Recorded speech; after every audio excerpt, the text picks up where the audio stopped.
अरे नेताजी, यह नगर बनाने का काम मतलब है। क्या आप हमारे गांव की सादगी, हमारी मिट्टी की खुशबू और हमारे खेतों की सौंदर्यीकरण के नाम पर खोने का विचार कर रहे हैं? देखो भाई साहब, अगर हमारा गांव नगर बनेगा तो यहाँ विकास के अवसर आएंगे। बड़े बड़े उद्योग और रोजगार के समाधान यहाँ स्थापित होंगे। आपके बच्चों को दूर शहरों में नौकरी के लिए भटकना नहीं पड़ेगा। पर नेताजी, हमारे गांव की पहचान इसकी जमीन और इसकी खेती और इसकी संस्कृति से है। अगर इसे नगर में बदल दिया जाए तो क्या यह सब सुरक्षित रहेंगे? और लोग जो शहर बनाकर हमें यहाँ से निकाल देंगे, उनका क्या वो हमारे लिए सोचेंगे? बिल्कुल। हमारे पास योजना है कि हर किसान को उसके खेत की उचित कीमत मिले। उसके साथ हम नए क्षेत्र में खेती के अवसर भी देंगे ताकि किसान भी इस विकास में सहभागी बन सके। हमारी योजना है कि यहाँ आधुनिक टेक्नोलॉजी से खेती और उन्नत बनाया जाए, जिससे किसान की आमदनी बढ़ जाए। नेताजी, हमारे गांव में कई बार नेताओं ने वादे किए, पर वादों के बाद कोई भी हमारे गांव की ओर मुड़कर नहीं देखा। जो समस्या है वह वैसे ही बनी रही। आप कैसे विश्वास दिला सकते हैं कि हमारी योजना असल में लागू होंगी? यह बात सही है कि कुछ नेता अपने वादे पूरे नहीं कर पाए, लेकिन हमारी सरकार की प्राथमिकता है कि हर गांव में नगर जैसी सुविधाएं पहुंचे, ताकि ग्रामीण और शहरी लोगों के बीच की खाई को बांटा जा सके। मैंने खुद देखा है कि गांव में अच्छे अस्पताल, शिक्षा संसाधन, सड़कें और इंटरनेट सुविधा न होने से लोग संघर्ष कर रहे हैं। हम यह सब लेकर आएंगे और यह मेरा वादा है। अच्छा, तो आप कह रहे हैं कि गांव में बदलाव लाने से हमारी समस्या का समाधान होगा, परंतु नेताजी, हमें डर है कि इन सुविधाओं के साथ ही बाहरी लोग भी हमारे गांव में आएंगे और हमारी जमीन पर कब्जा कर सकते हैं। क्या इसके लिए कोई सुरक्षा होगी? हमारी सरकार यह सुनिश्चित करेगी कि बाहरी लोग केवल गांव की विकास योजनाओं का हिस्सा बने या जमीन कब्जा न कर सके। इसके लिए नियम बनेंगे।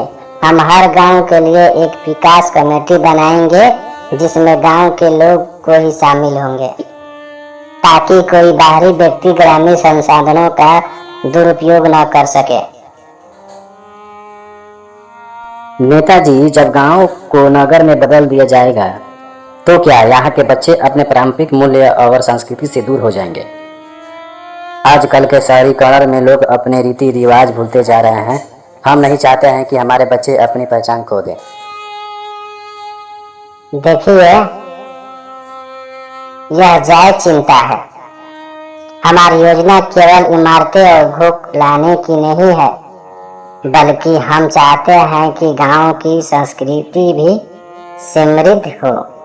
गांव में एक सांस्कृतिक केंद्र बनाया जाए जहां पंजाबी सभ्यता, इतिहास और त्योहारों का जश्न मनाया जाएगा। इससे नई पीढ़ी अपनी जड़ों से जुड़ी रहेगी। बात तो ठीक है, पर हमें पक्का विश्वास चाहिए।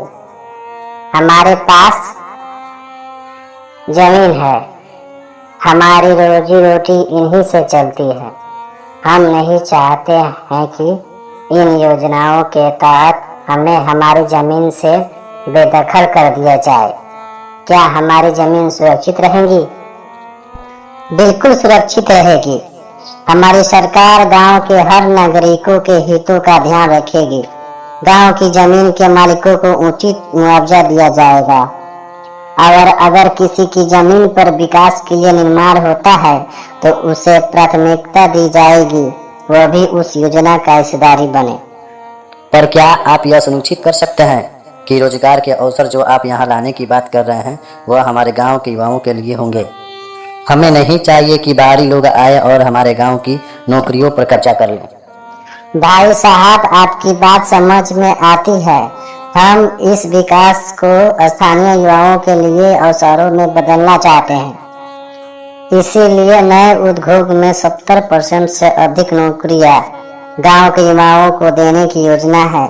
इसके अलावा हम गांव के युवाओं के लिए प्रशिक्षण केंद्र भी बनाएंगे, जिससे वे नए कौशल सीख सके और अपने भविष्य को संवार सके।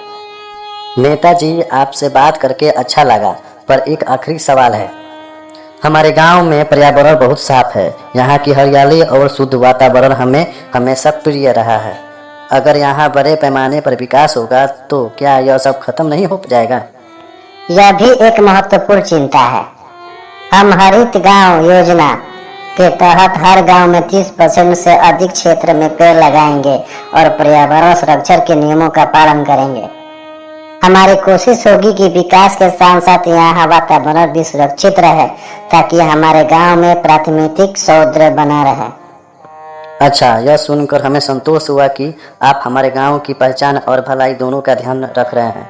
हम चाहते हैं कि यहाँ गांव अपनी संस्कृति और पर्यावरण के साथ विकास हो। हमें आपसे उम्मीद है कि आप अपनी बातों पर कायम रहेंगे। नेताजी, हमारी तो केवल एक ही विनती है, हमें मत भूलिएगा। विकास जरूरी है, पर हमारी पहचान, हमारी जमीन और हमारी परंपरा भी उतनी ही महत्वपूर्ण है। हम चाहते हैं कि हमारा गांव विकसित हो, पर अपनी आत्मा को न खोएं। मैं वादा करता हूं कि हम अपने गांव को ऐसा नगर बनाएंगे जिसमें आपके गांव की आत्मा और पहचान सुरक्षित रहे। आपका समर्थन बहुत महत्वपूर्ण है। ठीक है भाइयों, मैं अब चलता हूँ, फिर मिलते हैं।